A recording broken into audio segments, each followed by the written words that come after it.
فائدے کی کیا ہے کہ حضرت عائشہ نے اپنے اعوذ باللہ من الشیطان الرجیم إن المسلمين والمسلمات والمؤمنين والمؤمنات والقانتين والقانتات والصادقين والصادقات والصابرين والصابرات والخاشعين والخاشعات والمتصدقين والمتصدقات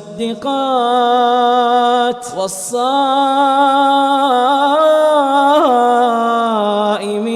والصائمات والحافظين فروجهم والحافظات والذاكرين الله كثيرا والذاكرات أعد الله لهم مغفرة وأجرا عظيما. جب ام عطیہ تشریف لائیں تو میں نے ان سے دریافت کیا کہ آپ نے اس بارے میں نبی صلی اللہ علیہ وسلم سے کچھ سنا؟ انہوں نے جواب دیا، میرے باپ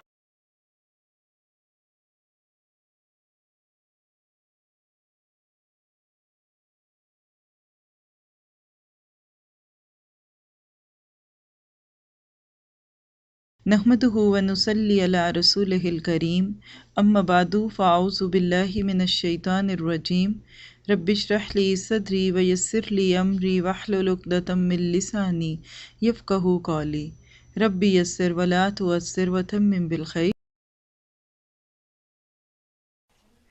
اب انشاءاللہ ہم اگلا ٹاپک شروع کریں گے جو مزید اس سے ہمارے ذہن کو کھولے گا، کیونکہ ابھی تک جتنی بھی بات ہوئی ہے اس میں ہمیں زیادہ اپنے قریبی لوگوں کا لگا ہے، اور ویسے تو دیکھا جائے کہ غم اور ہم ہمیں اکثر اپنوں کا ہی ہوتا ہے، لیکن اللہ تعالیٰ ہمیں اس سے بھی زیادہ اوپر بڑھ کر سوچنا سکھاتا ہے. اور یہ کب ہوگا؟ جب ہم قریب کے لوگوں کو اپنے ساتھ ملا چکے ہوں گے. یہ لکھ لیں، جب ہم اپنے قریب کے لوگوں کو اپنا ہم خیال بنا چکے ہوتے ہیں، ہم سب لائک مائنڈڈ ہو چکے ہوتے ہیں، ہماری قوت بڑھ چکی ہوتی ہے، انفرادیت سے اوپر اٹھ کر ہم اجتماعیت کی سوچ رکھتے ہیں، تو پھر ہم اس قابل ہوتے ہیں کہ شہروں میں، ملکوں میں، اداروں میں، حکمرانوں میں دین کی بات کر سکے.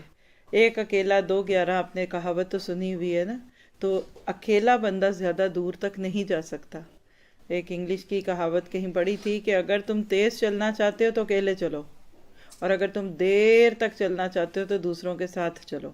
تو ساتھ لے کر جب چلیں گے، اب ایک تصور میں لائیے بات کہ آپ آئیڈیلی اپنے گھر والوں کو، اپنے قریبی دوستوں کو، اپنی فرینڈز کو، اپنے سرکل کو، اپنے حلقہ احباب کو قرآن سے جوڑ چکی ہیں. سب کے اندر ایک تڑپ پیدا ہو چکی ہے کہ انہوں نے اللہ کے لیے کچھ کرنا ہے. تو اب پھر آپ باہر نکلیں گے. دوسرا ٹاپک ہے خواتین کا عام لوگوں، اقربہ یعنی قریب سے، اور معارف یعنی جاننے والے لوگ.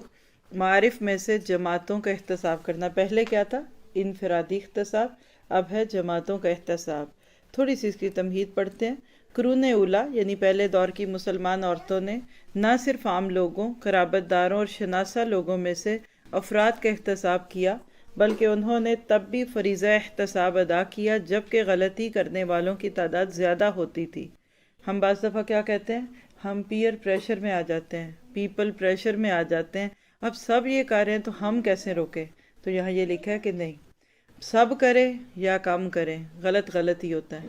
اور حق والے کے پاس، ایمان والے کے پاس اتنی جرت ہونی چاہیے اور اتنا کانفیڈنس ہونا چاہیے کہ وہ بڑی سے بڑی بات یا چھوٹی سے چھوٹی بات کو اللہ کی نظر سے دیکھے کہ وہ اس کو پسند کرتا ہے کہ نہیں کرتا.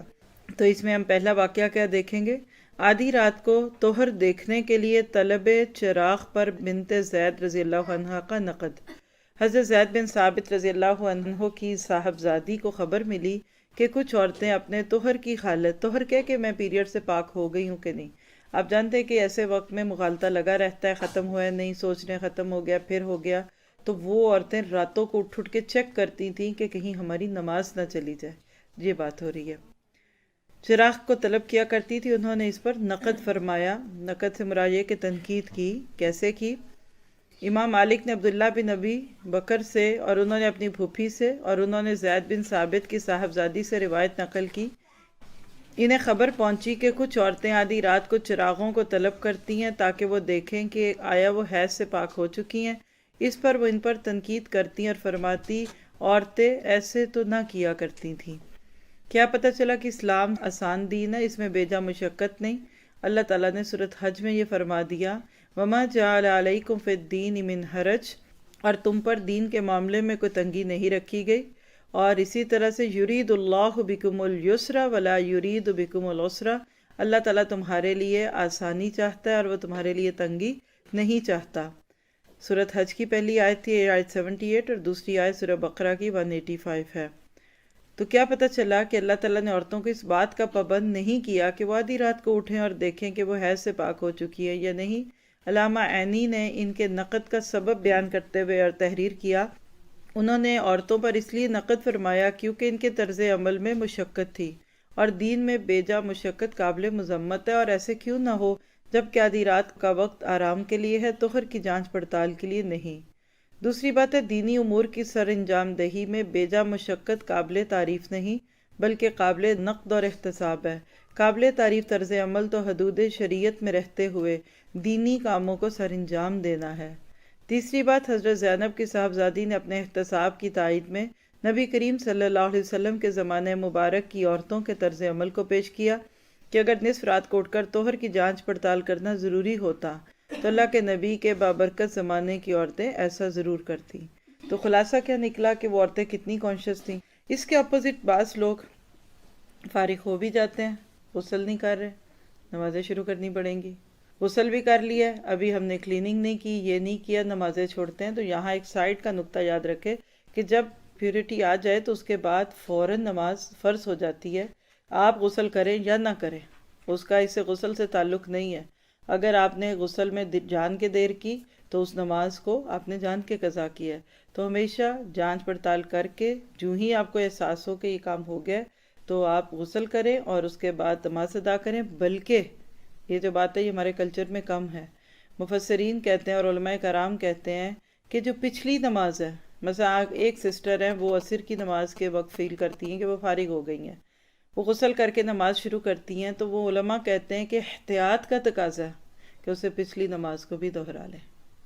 کس سوچ کے ساتھ؟ یہی بات کہ ہو سکتا ہے پاک ہو گئے تھے، ہم نے چیک نہیں کیا، جیسے خواتین راتوں کو اٹھ کے کر رہی تھی، اور اس دور میں رات کو اٹھ کے چیک کرنا کوئی آسان کام نہیں تھا، نہ گھروں میں چراغ تھے، نہ بلب تھے، نہ لائٹس تھی، نہ واش رومز تھے، تو وہ ایک مشقت تھی۔ تو اپنا ہیومن ایرر فیل کرتے ہوئے پچھلی نماز پڑھ لیں۔ جیسے اگر آپ عشاء کے وقت پہ فارغ ہوئی ہیں نا تو مغرب کی بھی پڑھ لیں، پھر اسی طرح اگر آپ عصر کی پڑھ رہی ہیں تو پچھلی ظہر کی بھی پڑھ لیں۔ خاص طور پہ یہ 4 نمازوں کا ہے کیونکہ فجر سے ظہر میں کافی ٹائم ہوتا ہے، اس کے دوران اگر پاک ہوئے ہیں تو فرق پتہ لگ جاتا ہے، تو بہرحال پچھلی نماز بھی ادا کر لینی چاہیے۔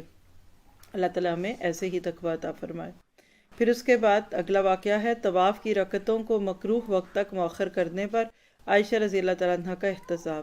نماز فجر کے بعد کچھ لوگوں نے طواف کیا، پھر وہ مجلس واعظ میں بیٹھ گئے۔ جب طلوع آفتاب کا وقت ہوا تو طواف کی 2 رکعتوں کو پڑھنا شروع کر دیا۔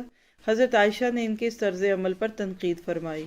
امام بخاری نے عروہ سے نقل کیا اور انہوں نے عائشہ سے بیان کیا، یقیناً کچھ لوگوں نے نماز صبح کے بعد طواف کیا، پھر واعظ کرنے والے کے پاس بیٹھ گئے۔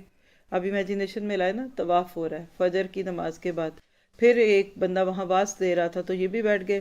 جب طلوع آفتاب کا وقت ہوا تو انہوں نے اٹھ کر نماز شروع کر دی۔ اس پر عائشہ نے فرمایا طواف کے بعد بیٹھے رہے، اور جب وہ وقت آ پہنچا جس میں نماز ادا کرنا مکروہ ہے تو اٹھ کر نماز شروع کر دی۔ شاید حضرت عائشہ کے احتساب کے پس منظر میں یہ بات تھی کہ نماز فجر کے بعد ان لوگوں کے لیے طواف کی 2 رکعتیں ادا کرنے کی اجازت تھی، لیکن انہوں نے اس وقت تو ادا نہ کی اور عین طلوع آفتاب کے وقت مکروہ وقت میں ادا کرنا شروع کر دی۔ اللہ کے نبی کے ارشاد کے مطابق رات اور دن کے کسی بھی وقت میں بیت اللہ کا طواف کرنا اور اس کے بعد طواف کی 2 رکعتیں ادا کرنا درست ہے۔ حضرات ائمہ احمد، ابو داؤد، ترمذی، نسائی، ابن ماجہ، ابن حبان اور حاکم رضی اللہ عنہ نے حضرت جبیر بن معطم سے روایت نقل کی، یقیناً نبی کریم صلی اللہ علیہ وسلم نے فرمایا، اے بنو عبد مناف، رات اور دن کی کسی بھی گھڑی میں کسی کو اس کے گھر کے طواف کرنے اور نماز پڑھنے سے نہ روکو۔ تو کیا پتہ چلا کہ جیسے عام جگہوں پہ کچھ وقت ایسے ہوتے ہیں کہ اس میں نماز نہیں پڑھی جاتی، لیکن خانہ کعبہ کے اندر ایسی پابندیاں نہیں ہیں کہ چلو احتیاط کے مطابق یہ کر لے، یہ درست نہیں ہے۔ جب اللہ رخصت دیتا ہے تو مان لیجئے، کچھ لوگ نیکی کے نام پر بعض دفعہ خود کو مشکل میں ڈالتے ہیں اور دوسروں کو بھی ڈالتے ہیں. تو بہرحال اس میں یہ بات ہے کہ دین کو اس طریقے سے اپلائی کیجئے کہ دوسرے اس سے دور نہ ہو جائیں. ایک اور جملہ اکثر میں بولتی ہوں کہ آپ کی نیکی دوسرے کا گناہ نہ بن جائے. بعض لوگ نیکی کے نام پہ دوسروں کو اتنا صبر کراتے ہیں کہ وہ گناہ گار ہو سکتے ہیں. تو ہمیشہ اپنے معاملات میں، نوافل کے معاملے میں، ذاتی چیزوں کے معاملے میں فلیکسیبل رہے. ہاں، حلال حرام کے معاملے میں انسان کبھی بھی نہ کمی بیشی کرے. پھر اگلا واقعہ ہے مسجد میں جنازہ لانے کو ناپسند کرنے پر عائشہ رضی اللہ تعالیٰ عنہ کا احتساب. حضرت سعد بن ابی وقاص رضی اللہ عنہ فوت ہوئے تو امہات المومنین رضی اللہ عنہم کی خواہش پر ان کا جنازہ مسجد میں لایا گیا اور انہوں نے ان کی نماز جنازہ پڑھی. کچھ لوگوں نے اس پر ناپسندیدگی کا اظہار کیا تو حضرت عائشہ نے ان کا احتساب کیا. امام مسلم نے عباد بن عبداللہ بن زبیر سے روایت نقل کی. انہوں نے عائشہ سے روایت نقل کی. یقیناً جب سعد بن ابی وقاص رضی اللہ عنہ فوت ہوئے تو نبی صلی اللہ علیہ وسلم کی بیویوں نے پیغام بھیجا کہ ان کا جنازہ مسجد میں سے گزارا جائے تاکہ وہ ان کی نماز جنازہ پڑھ لیں. لوگوں نے ایسا ہی کیا. اس جنازے کو ان کے حجروں کے سامنے رکھا گیا اور انہوں نے ان کی نماز جنازہ پڑھ لی. پھر اس جنازے کو باب الجنائز کے راستے جو کہ مقاعد کے قریب تھا باہر لے جایا گیا. نبی کریم کی بیویوں کو اطلاع ملی کہ لوگوں نے اس پر تنقید کی ہے اور کہا ہے کہ جنازے تو مسجد میں داخل نہیں کیے جاتے. عائشہ کو اس بارے میں علم ہوا تو انہوں نے فرمایا جس بات کا لوگوں کو علم نہیں اس پر تنقید کرنے میں انہوں نے کتنی جلد بازی کی ہے.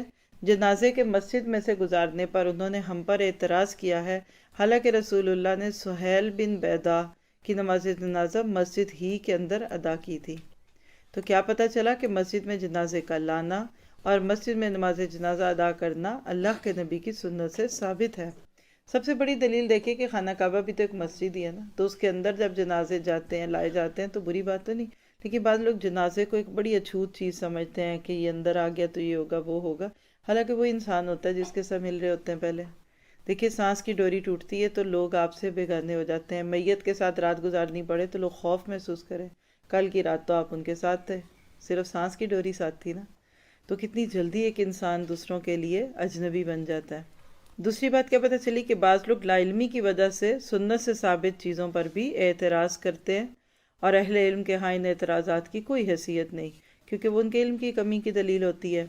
پھر اگلی بات اس میں فائدے کی کیا ہے کہ حضرت عائشہ نے اپنے موقف میں مضبوط اور احتساب میں زور دیا اور وہ اپنی بات میں بہت پکی تھی، اپنی بات سے ہٹتی نہیں تھی. اور ایسے کیوں نہ ہو جب کہ ان کی تائید سنت مصطفیٰ سے ہوتی تھی اور اس کے بعد تو کسی کی تنقید ان کی نگاہ میں ایک پر کی بھی حیثیت نہیں رکھتی تھی، یعنی تھوڑی سی بھی حیثیت نہیں تھی. مطلب ہے کہ حضرت عائشہ اللہ کے نبی صلی اللہ علیہ وسلم کی بات کے مقابلے میں کسی کو اہمیت نہیں دیتی تھی. اگلا واقعہ کیا بتاتا ہے کہ جوان عورتوں کو عیدگاہ جانے سے روکنے پر ایک خاتون کا احتساب. بصرہ میں جوان عورتوں کو عیدگاہ جانے سے روکا جاتا تھا. ایک صحابیہ وہاں تشریف لائیں تو انہوں نے اس سلسلے میں نبی کریم صلی اللہ علیہ وسلم کے ارشاد کو بیان کر کے ایسا کرنے سے منع کیا.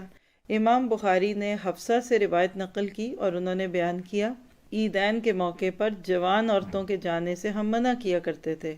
ایک خاتون تشریف لائیں اور قصر بن خلف میں مہمان ٹھہری. انہوں نے اپنی بہن سے روایت نقل کی کہ ان کی بہن نے نبی صلی اللہ علیہ وسلم سے سوال کیا اوڑھنی نہ ہونے کی وجہ سے اگر ہم میں سے کوئی عیدگاہ نہ جائے تو کیا اس پر کوئی حرج ہے؟ حضرت صلی اللہ علیہ وسلم نے فرمایا اس کی سہیلی اس کو اپنی جلباب اڑا دے. جب ام عطیہ تشریف لائیں تو میں نے ان سے دریافت کیا کہ آپ نے اس بارے میں نبی صلی اللہ علیہ وسلم سے کچھ سنا؟ انہوں نے جواب دیا میرے باپ قربان ہو جائیں، اور وہ جب بھی آپ کا ذکر کرتی تو کہتی میرے باپ ان پر قربان ہو جائیں. میں نے انہیں فرماتے ہوئے سنا کہ جوان پردہ نشین اور حیض والی عورتوں کو عیدگاہ لے جایا جائے اور وہ خیر اور اہل ایمان کی دعا میں شامل ہوں، اور حیض والی عورتیں نماز کی جگہ سے دور رہیں. چونکہ کھلے میدانوں میں ہوتی ہیں تو وہ ایشو بھی نہیں ہے کہ مسجد میں جانا ہے کہ نہیں جانا. حفصہ نے بیان کیا کہ میں نے تعجب کی وجہ سے پوچھا حیض والی عورتیں بھی عیدگاہ جائیں؟ اس پر ام عطیہ نے کہا کیا وہ عرفات اور فلاں فلاں جگہ نہیں جاتی؟ یعنی جائیں گی. کیا پتہ چلا اس واقعے سے کہ عورتوں کی عیدگاہ جانے اور آتے جاتے ان کا پردے کا اہتمام کرنا، ان دونوں باتوں کی اہمیت اس قصے میں واضح ہے. دوسری بات، کسی بستی یا شہر میں رائج دستور اور عادات کی سنت مصطفیٰ سے ٹکراؤ کی صورت میں قطعاً کوئی حیثیت نہیں. اسی لیے مسلمان عورت نے بصرہ میں جوان عورتوں کو عیدگاہ جانے سے منع کرنے کی روش پر تنقید کی. تیسری بات، مسلمان عورت نے اپنے احتساب کی تائید میں نبی صلی اللہ علیہ وسلم کی حدیث پیش کی، کیونکہ قرآن سنت کے علاوہ کوئی دلیل قابل قبول نہیں ہوتی۔ پھر اگلی بات یہ کہ حضرت حفص رضی اللہ عنہا نے مسلمان عورت کی بیان کردہ حدیث کی توثیق کے لیے حضرت ام عطیہ سے اس کے متعلق سوال کیا، یعنی توثیق سے مراد کہ چیک کیا کہ یہ ٹھیک ہے نہیں، جس کو آپ ڈبل چیک کہہ سکتے ہیں۔ ام عطیہ نبی کریم کا کس قدر احترام کرتی تھی، جب بھی آپ کا ذکر کرتی تو ساتھ ہی کہتی میرے باپ آپ پر قربان ہو جائیں، اور اے ہمارے رب ہمیں بھی اللہ کے نبی کی اسی طرح عزت کرنے کی توفیق عطا فرما۔ انداز ہے، عربوں میں آج بھی معروف ہے، اچھا لگتا ہے، کرتا تو کوئی نہیں ہے لیکن ایک اظہار کر کے اگلے کو اپنی محبت کا احساس دلایا جا سکتا ہے۔ پھر اگلا واقعہ ہے عشاء کے بعد بیکار گفتگو پر عائشہ کا احتساب رضی اللہ عنہا۔ حضرت عائشہ کے کچھ گھر والے عشاء کے بعد بیکار گفتگو میں بیٹھتے تو وہ انہیں اس سے منع کرتی۔ ہے اہم موضوع، آج کا تو کلچر ہی راتوں کو جاگنا اور دن کو سونا ہے، اور افسوس کے ساتھ یہ بھی ہمارے پیارے اپنے ملک کی باتیں۔ باہر کے ملکوں میں 6-7 بجے کے بعد اندھیرا چھا جاتا ہے، گھروں میں سو ہی جاتے ہیں، گوروں کے گھروں کی لائٹس ہی نہیں جلتی 6 بجے کے بعد 7 بجے کے بعد۔ لیکن یہ ہے کہ ہمارے ملک میں تو رات بھیگتی ہے، لوگ رات جاگتے ہیں اور فجر کے قریب سوتے ہیں، یا فجر پڑھ کے سوتے ہیں یا پھر اس سے پہلے آنکھ لگ جاتی ہوگی، تو یہاں سے ہی بے برکتی کا آغاز ہو جاتا ہے۔ دلیل کیا ہے؟ امام مالک نے فرمایا انہیں یہ بات پہنچی کہ عائشہ اپنے گھر کے کچھ لوگوں کو پیغام بھیجا کرتی تھی، کیا تم نامہ اعمال لکھنے والے فرشتوں کو آرام کرنے نہیں دو گے؟ تو آپ بھی یہ جملہ لکھ لیں، ہیں تو عمل کیا ہے میرا آپ کا؟ گھر میں رات کو دیر سے جاگنے والوں کو اب آج جا کے یہ بھی لڑائی مول لے لیں، ہیں؟ دیکھیے جو دن بھر تھکتے ہیں نا کام کر کے، ان کو رات کو نیند آتی ہے۔ کئی سسٹرز ہیں، میں ان کو جانتی ہوں کہ وہ فجر کے بعد نہیں سوتی نا، ارلی برڈز جن کو گئے چہک رہے ہوتے ہیں صبح اٹھ کے کام کر بھاگ دو، لیکن ادھر سے مغرب عشاء کے بعد وہ کہتی ہے ہماری اب بیٹری ڈاؤن ہو رہی ہے کیونکہ اب ہم تھک گئے۔ جس نے اٹھنا ہی 12-1 بجے ہے تو وہ رات کیسے سوئے گا جلدی؟ اس کے لیے ایک دن ان کا سرکل توڑنے کی ضرورت ہے۔ آپ کوشش کریں گے نا کہ آپ ان کو یہ کہیں کہ جلدی اٹھا کریں، جلدی اٹھانا شروع نہیں ہے، یہ آخر ہے۔ جس کو بھی آپ صبح جلدی اٹھانا چاہتے ہیں اس کو پہلے کہیں جلدی سوئے، تو جب بھی اس میں اصلاح ہوگی سونے کے جاگنے کے وقت سے ہوگی۔ گھر میں سارے بچے، میاں بیوی بچے، گھر میں جو بھی رشتہ دار بیٹھ کے مشورہ کر لیں، کیا خیال ہے ہمیں جلدی سونا چاہیے، ارادہ کریں۔ اب ایک جاگ رہا ہے، کوئی کھٹ پٹ کر رہا ہے، کوئی ٹی وی دیکھ رہا ہے، کوئی فون پہ ٹک ٹک کر رہا ہے، نیند تو نہیں آئے گی نا، تو سب کو سونا ہے۔ تو لہٰذا چلے آج رات ہم سارے 8-9 بجے سوتے ہیں، عشاء کے بعد نہیں جاگنا چاہیے، عشاء کے بعد جاگنا اور عشاء سے پہلے سونا ناپسندیدہ ہے۔ تو جب 1 ہفتہ 10 دن میں یہ پریکٹس کر لیں گے آپ دیکھیں گے کہ عادت بن جائے گی۔ کتنے لوگ کوشش کریں گے؟ ویک ڈیز میں تو بچوں نے اسکول کی وجہ سے سونا ہی ہوتا ہے، اور مزے کی بات ہے کہ چھوٹے بچوں والے گھر میں پھر بھی لوگ سو جاتے ہیں، بڑے بچوں کے گھر میں نہیں اور اس کی وجہ کہ بیڈ میں بھی وہ فون ان کے ساتھ کھیل رہے ہوتے ہیں، ان کے پاس اور ہی بہت مصروفیت ہے۔ آپ ان کو بیڈ پہ ڈالیں وہ شکر کریں گے چلو اماں بھی جا کے سوئیں، وہ اندر گدے میں وہ اپنی لائٹ جلا کے کھیل رہے ہوتے ہیں۔ پھر ذہن سازی، پھر وہی بات ہے کہ وقت کا احساس کہ وقت کتنا قیمتی ہے۔ اللہ تعالیٰ ہمیں ہدایت دے۔ کیا پتہ چلا؟ حضرت عائشہ کا یہ احتساب نبی صلی اللہ علیہ وسلم کی کمال اتباع کی دلیل ہے کہ آپ اس بات کو ناپسند کرتی تھی کہ اللہ کے نبی نے جو کہا اس پہ عمل نہ کیا جائے۔ امام بخاری نے حضرت ابو برزہ سے روایت نقل کی ہے، یقیناً رسول اللہ صلی اللہ علیہ وسلم عشاء سے پہلے سونے اور اس کے بعد گفتگو کو ناپسند فرماتے تھے۔ ہماری تو شادیاں شروع عشاء کے بعد کہتے جلدی سے پڑھ لو پھر جانا ہے شادی میں، مغرب عشاء پڑھ کے پھر جاتے ہیں شادیوں میں، فکر ہی کوئی نہیں کیونکہ اب نماز تو پڑھی ہوئی ہے۔ ہاں تو اللہ کے نبی کے اب دیکھیے یہ بھی تو سنتیں ہیں نا، ہم اتنا جھگڑا کرتے ہیں داڑھی کی لمبائی پہ، شلوار اونچی ہے، جو بھی ہیں، ان سنتوں کی بات کیوں نہیں کرتے لوگ؟ آج کتنی سنتیں جو متروک ہوئی ہیں۔ بہرحال حضرت عائشہ نے احتساب میں ڈانٹ ڈپٹ کا طریقہ اختیار کیا۔ آپ کا سوالیہ انداز انکار اور توبیخ کے لیے، یعنی کہنے میں لگ رہا ہے کہ سوال کر رہی ہیں لیکن اصل میں وہ اس کو انکار کر رہی تھی۔ ان کے احتساب میں بیکار گفتگو کرنے والوں کے لیے تنبیہ ہے کہ ہوش کرو، جو بول رہے ہو کرامن کاتبین اس کو تحریر کر رہے ہیں۔ یعنی یہ کتنی اچھی بات ہے کہ فرشتوں کو تو آرام کرنے دو، کیونکہ ہم نہیں سوئیں گے تو وہ کیسے سو سکتے ہیں۔ بہرحال فرشتے ان ساری فیلنگ سے آزاد ہیں، کہنے کا مطلب یہ ہے کہ تھوڑی دیر اب تم بھی سو جاؤ۔ افسوس کی بات ہے کہ ہمارے درمیان یہ وبا بہت عام ہو چکی ہے، رات کو دیر تک بیکار باتوں میں بیدار رہنا اور دن کو کام اور طلب علم کے دوران جمائیاں لینا۔ انا للہ و انا الیہ راجعون،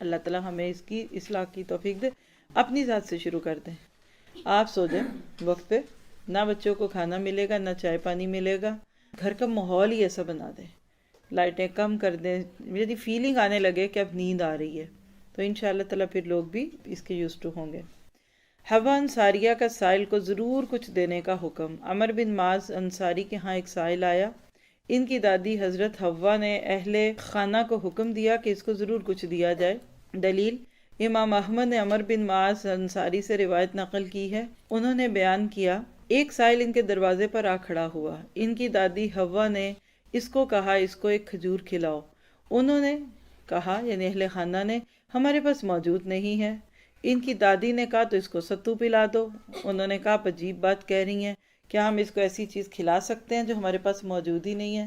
انہوں نے کہا یقیناً میں نے رسول اللہ کو فرماتے ہوئے سنا ہے کہ سائل کو خالی ہاتھ نہ واپس کرو، اور کچھ میسر نہ ہو تو گائے یا بکری کے پائے کا جلا ہوا نچلا حصہ ہی دے دو۔ تو کیا پتہ چلا اس قصے سے کہ حضرت حوا جو تھیں وہ سائل کو کچھ نہ کچھ دینے کا جذبہ رکھتی تھیں، اور انہوں نے اپنی بات کی تائید میں اللہ کے نبی کے فرمان کو پیش کیا۔ اگلا واقعہ ہے مٹی کے مٹکوں میں نبیذ بنانے کے متعلق کثرت سوال پر صفیہ رضی اللہ عنہ کا احتساب۔ نبیذ کیا ہوتی ہے؟ رات کو کھجوریں بھگو دو، صبح اسی بھیگی ہوئی کھجور کو پانی میں مسل کے پینا۔ وہ ایک بڑا طاقتور مشروب ہوتا ہے اور فوری پینا ہوتا ہے، کیونکہ اگر اس کو تھوڑا رکھیں گے تو پھر اس میں خمار پیدا ہوگا، جس سے بھی شراب کی کیفیت پیدا ہونے لگتی ہے۔ تو یہ مٹی کے مٹکوں میں اکثر لوگ بناتے تھے اس دور میں بھی، ٹھنڈی رہنے کی وجہ سے۔ کوفہ کی کچھ عورتیں ام المومنین حضرت صفیہ کے پاس آئیں اور مٹی کے مٹکوں میں نبیذ تیار کرنے کے بارے میں کثرت سے سوالات کیے۔ اس پر انہوں نے نقد فرمایا۔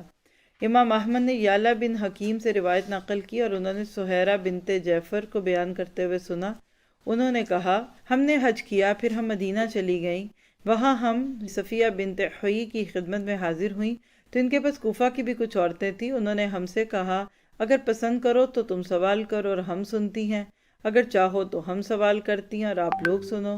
ہم نے کہا آپ لوگ سوال کیجئے۔ انہوں نے عورت، اس کے شوہر، حیض اور دیگر کئی باتوں کے متعلق پوچھا۔ پھر انہوں نے مٹی کے مٹکوں میں نبیذ کے بارے میں پوچھا۔ حضرت صفیہ نے فرمایا اہل عراق، تم نے مٹی کے مٹکوں کی نبیذ کے بارے میں بہت سوالات کیے ہیں، اگر تم میں سے کوئی اپنی کھجوروں کو پکائے، پھر انہیں اچھی طرح مل لے، پھر صاف کر کے چمڑے کے مشکیزے میں ڈال کر اس کے منہ کو اوپر سے باندھ دے، اور جب نبیذ تیار ہو جائے تو خود پیے اور اپنے شوہر کو پلائے، تو اس میں کوئی مضائقہ نہیں ہے۔ ایک روایت میں کہ انہوں نے کہا رسول اللہ نے مٹی کے مٹکوں کی نبیذ کو حرام قرار دے دیا ہے۔ وہی بات کہ اس میں پھر خمیر ابھرنے لگتا ہے۔ پتہ کیا چلا کہ ممنوع کاموں اور چیزوں کا سبب بننے والی باتوں اور چیزوں کو بھی شریعت اسلامیہ میں حرام قرار دیا جاتا ہے، تاکہ لوگ حرام کردہ باتوں اور چیزوں سے آسانی سے بچ سکیں۔ پھر مٹی کے مٹکوں میں نبیذ تیار کرنے کی صورت میں نشہ پیدا ہونے کے زیادہ امکانات کے پیش نظر ان میں نبیذ کا تیار کرنا حرام کر دیا گیا۔ پھر کیا پتہ چلا کہ ممنوع چیزوں میں کثرت سے سوال نہیں کرنے چاہیے، یہ ناپسندیدہ ہے۔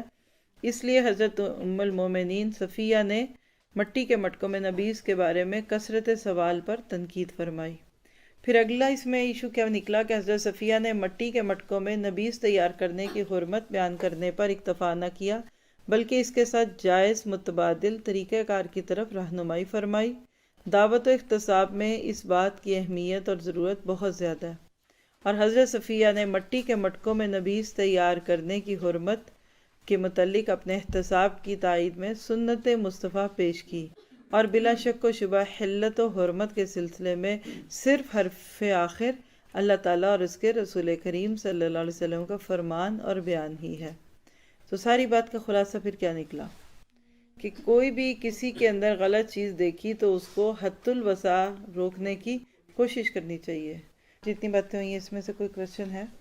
یہ پوچھتی ہیں کہ صبح کے وقت جاگنے کے متعلق حدیث کا مفہوم، اے اللہ میری امت کے صبح کے وقت میں برکت رکھ دے۔ آج آدھی خواتین صبح کو سوتی رہتی ہیں، اور دیکھیں اس کے بارے میں سمجھ لیں کہ نمبر ایک یہ کہ فجر تو آپ نے پڑھنی ہی ہے، یہ حد ہے۔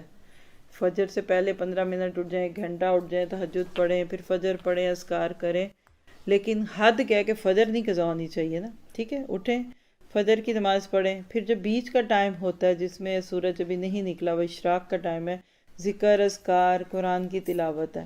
پھر سورج نکلنے کے بعد 2 نفل پڑھ لیں. اس کے بعد آپ سونا چاہیں تو سو سکتے ہیں، کیونکہ مختلف علاقوں اور ماحول میں، کلچر میں یہ چیزیں موجود ہیں. مثلاً آپ دیکھیے جیسے ناروے میں گرمیوں میں جب روزے آتے ہیں، ابھی جو گزرے ہیں، تو لوگ فجر ہی پڑھ کے سوتے تھے. Only time to sleep is between Fajr and Zuhr, اور وہ 12 گھنٹے کا ٹائم ہوتا ہے. ساری رات تو جاگتے رہے، افطاری کی، پھر نماز پڑھی، پھر تراویح پڑھی، پھر سحری کی، 2-2:30 بجے تک یہی کچھ چل رہا ہوتا ہے. تو 3 بجے کے قریب فجر پڑھ کے پھر لوگ سوتے ہیں، اور ظہر ہوتی ہے جا کے کوئی 4 بجے 5 بجے کے قریب. تو پھر یہ ٹائم سونے کا ہوتا ہے، سونا پڑتا ہے ادھر. ٹھیک ہے، جن کے بچے ہیں جاتے اسکولوں میں ان کو مینیج کرنا پڑتا ہے، لیکن یہ ہے کہ ایسے حالت میں سو سکتے ہیں. لیکن اگر فجر چھوڑ کے سوتے ہیں تو یہ تو کسی کے لیے بھی نہیں. پھر دوسری بات جو اپنے بزرگوں کے لیے کہا ہے، تو ڈیفینیٹلی بزرگوں میں اکثر لوگ فجر سے بھی پہلے اٹھ جاتے ہیں. ذکر اذکار میں 2-2.5 گھنٹے جب گزرتے ہیں تو تھکن ہے تو پھر وہ بھی سو سکتے ہیں، کوئی حرج نہیں ہے اس میں انشاءاللہ. لیکن جو اٹھتے ہی نہیں ہے اس لیے کہ اب نیند نہ کھل جائے، اصل میں اس وقت اٹھنا بڑا مشکل ہے. آپ جب ایک دفعہ فجر کے لیے اٹھ جاتے ہیں، نماز پڑھتے ہیں، تو پھر آہستہ آہستہ نیند کھلی جاتی ہے. اور وہ ایک بچہ تھا تو وہ فجر کا وضو کرتا تھا تو آنکھیں بند کر کے کرتا تھا، کیوں کہ میری نیند نہ کھل جائے. تو وہ پانی تو نہیں جاتا نا، آنکھیں بند ہو ساری. تو مشکل تو لگتا ہے، لیکن بہرحال جو جس حد تک کر سکے. جائے نماز ویلوٹ کے چلتے ہیں آج کل، کیسا ہونا چاہیے؟ دیکھیے توجہ نہیں بٹنی چاہیے. اتنا نرم نہ ہو کہ آپ اس کی نرمی فیل کرتے رہیں، اتنا سخت نہ ہو کہ اس کی سختی فیل کرتے رہیں. یہ آپ کے اپنے اوپر ہے کہ آپ نماز ویلوٹ پہ پڑھ رہے ہیں یا آپ پتھریلی زمین پہ پڑھ رہے ہیں، آپ فوکس کتنا ہے. لیکن بہت چمک دمک اور شائنی اور فینسی کڑھائیوں والے نہیں ہونے چاہیے، کیونکہ اپنے لیے خود ہی فتنہ ہے کہ انسان کی توجہ پھر بار بار جائے گی. عام جائے نماز جو روز چلتے ہیں اس پہ توجہ نہیں جاتی، لیکن جو بہت نیا خوبصورت یونیک سا ہوگا اس پہ جائے گی. حج کے لیے حدیث کا مفہوم ہے کہ جو استطاعت ہونے کے باوجود حج نہ کرے، پھر وہ چاہے یہودی مرے یا نصرانی. اس مد میں بیٹیوں کے لیے رکھا ہوا زیور بیچ دینا چاہیے. بے شک اللہ کی ذات پہ بھروسہ کرنا چاہیے. بالکل بیٹیاں زیور نہ لے کے جائیں گی تو کوئی گناہ نہیں ہے، لیکن حج نہیں کریں گے تو اس میں تو سوال ہے. آج ہمارے کلچر میں جوان ہوتے ہی بیٹیوں کی شادی کی فکر ہوتی ہے، حج کی نہیں ہوتی. تو حج کر لینا چاہیے. گھر میں بچوں کے ٹوائز کی آنکھیں ہوتی ہیں، کپڑوں پر بہت احتیاط کرتی ہوں، مارکر لگا دیتی ہوں. ٹوائز اور ڈالز کے متعلق کیا احکام ہے؟ کیونکہ حضرت عائشہ بھی غالباً گڑیا سے کھیلتی تھی، اور اپنے مجسمے جن کی آنکھیں نہ ہوں ان کا گھر میں ہونا کیسا ہے؟ سسر نے ڈرائنگ روم میں چھوٹے بھالو سجائے ہوئے ہیں، ان کی آنکھیں مٹا کر رکھا رہنے دو. جی وہی بات ہے کہ سر مٹا دیں اور پھر اس کے بعد جو بھی رکھ سکتے ہیں. اور گڑیا میں دیکھیے ایک ہوتا ہے صرف اس کی شکل گڑیا جیسی ہے، ڈھیلی ڈھالی کپڑے کی، جو حضرت عائشہ کھیلتی تھی اگر تو وہ گڑیا تھی کپڑے کی، جیسے پہلے دور میں عورتیں خود ہی گھروں میں سیتی تھی. بٹ اب آج کی باربی اور پورے ویسٹرن ڈریس اور جسم کے نمایاں اظہار کے ساتھ اس سے ایوائڈ کرنا چاہیے. لیکن یہ کہ بچے عموماً گڑیا کو مار ہی رہے ہوتے ہیں.